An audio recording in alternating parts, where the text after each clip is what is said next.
তোমার ছেলে বিদেশে মরছে, কি করছে না করছে কেউ জানে না। গণপিটুনিতে তোমার ছেলে মারা গেছে বিদেশে। আর আরেক ছেলে অকাম কুকাম করে বেড়ায়। কি সন্তান জন্ম দিছো তুমি? চাচা, আপনি আর যাই বলেন না কেন, সুজনকে নিয়ে আর কামালকে নিয়ে একটা বাজে কথা বলবেন না। চোরের মর বড় গলা। তুমি তো একটা অলক্ষী মেয়ে। একটা জামাই রে খাইছো, আরেকটা জামাই ঘরে রাখছো। কি করো না করো আমরা জানি না। কি বলতেছেন আপনি? হ্যাঁ, আপনি ধোয়া তুলসী পাতা। আপনি কেমন আমরা জানি না? এই গ্রামে সবাই জানে আপনি কেমন মানুষ। আপনি কি করেন? একদম কথা বলবো না। কথা বললে কি করবেন আপনি? মাইরাইবেন, বিপদে ফেলাইবেন, এটাই তো করতে পারবেন। আর তো কিছু করতে পারবেন না। মানুষ যখন তার মনের আশা পূর্ণ করতে না পারে তখন মানুষ পাগলা কুত্তা হয়ে যায়, যেটা আপনি হইছে। বেশি কথা বলবা না। এই যে সুস্থ মতো দাঁড়ায় আছো সেটাও কিন্তু পারবা না। দেখেন, আপনি কেন ডাইকে আনছেন আমি কিন্তু জানি না, কিন্তু ডাইকে আইনে আপনি যে অপমানটা করছেন এটা বিচার কিন্তু আল্লাহ করবো। তোমার ছেলে সুজন আমার মেয়ের রাস্তাঘাটে বিরক্ত করে, অনেক সহ্য করছি, আর আমি সহ্য করবো না। সুজন আপনার মেয়েকে ডিস্টার্ব করে, এটা আমরা বিশ্বাস করি না। এই মেয়ে, তুমি বিশ্বাস অবিশ্বাসের কি বুঝো? আমার ছেলে যদি আপনার মেয়েরে বিরক্ত করে আপনি আমারে কইতে পারতেন। আবার আপনি আপনার বাড়িতে যাইতে আইনে অপমানটা না করতে পারছেন, এটা কিন্তু আপনি ঠিক করেন নাই। কোনটা ঠিক আর কোনটা বেঠিক সেই জ্ঞান আমার আছে, তোমার কাছে বুঝতে হবে।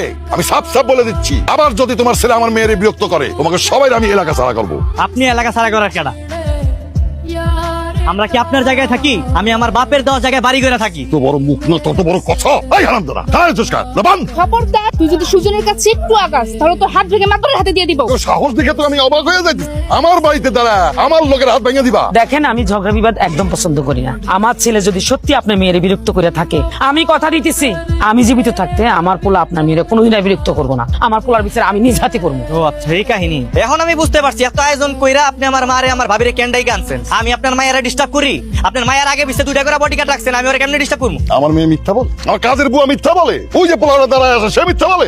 আমরা মিথ্যাবাদী? শুনেন, আপনার মায়ের আমি কখনো ডিস্টার্ব করি নাই, আর আপনার মতো মানুষের মায়ের আমি ডিস্টার্ব করবো যার কোনো মান সম্মান নাই?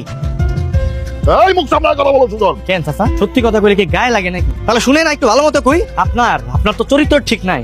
আপনি আমার ভাবির দিকে কোন নজরে তাকান, আর যেই লোক আমার ভাবির দিকে এভাবে কোন নজরে তাকায় তার মায়ের আমি ভালোবাসবো তো দূরের কথা, তার মায়ের দিকে তো আমি চোখ তুলে তাকাবো না। আর শুনেন, আমার ভাবির সমান আমার কাছে সবচেয়ে বড়। আমার ভাবির জন্য আমি সবকিছু করতে পারি। আপনার মেয়ের তো ছাইরা কোনো ব্যাপারই না। আমি চাইলে আপনারও মা চলো।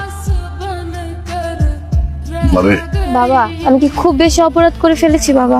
আমি তোর ভালো চাই রে মা। তুমি আমার ভালো চাও, আমার অনেক ভালো চাও, কিন্তু তুমি আজকে যা করলা, আমার সাথে একটা গেম খেললা। আমি চাই না তুই কষ্ট পাস। আমি তোমার এই সিদ্ধান্ততে অনেক কষ্ট পেয়েছি। তুমি একটাবারও জানতে চাইলা না আমি কি চাই, কেন করলে এমন? একজন বাবা তার মেয়ের সুখের জন্য অনেক কঠিন সিদ্ধান্ত নেয় রে মা। আমি এই ভবিষ্যৎ দিয়ে কি করব, যে ভবিষ্যতে আমার প্রিয় মানুষটাই থাকবে না?